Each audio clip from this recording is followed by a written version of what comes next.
এরে আল্লাহর বান্দারা, ব্যবসায়ী বাবারা, আপনাদের মধ্যে কি 5 ওয়াক্ত নামাজি ব্যবসায়ী নাই? আপনি পারেন না কেন? ও চাকরিজীবী বাবারা, আপনাদের মধ্যে কি চাকরিজীবী 5 ওয়াক্ত নামাজি নাই? অভাব নাই, কত র‍্যাব, কত আর্মি, কত পুলিশ 5 ওয়াক্ত নামাজ পড়ে দাড়িওয়ালা।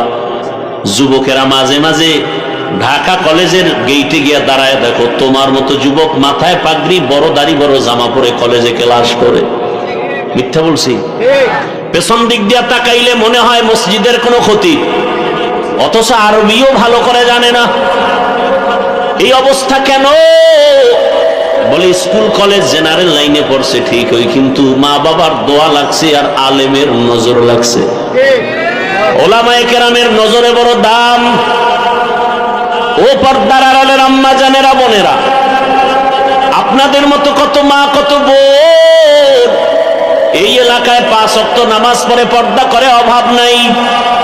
ভিন্ন লাইনের মা বোনেরা, আপনারা কেন 5 ওয়াক্ত নামাজ পড়েন না? মার্কেটে ঘুরেন। এরে আম্মা জানেরা, বাবারা, আপনার মতো কত মা 5 ওয়াক্ত নামাজ পড়ে, স্বামীর মাল হেফাজত করে। আপনি কেন নামাজ পড়তে পারেন না, পর্দায় থাকতে পারেন না? সন্তানের ভবিষ্যৎ নিয়ে কি একটু ভাবেন না যে আপনার সন্তান ভালো আদর্শ পেলে সন্তান ভালো হয়ে যাবে?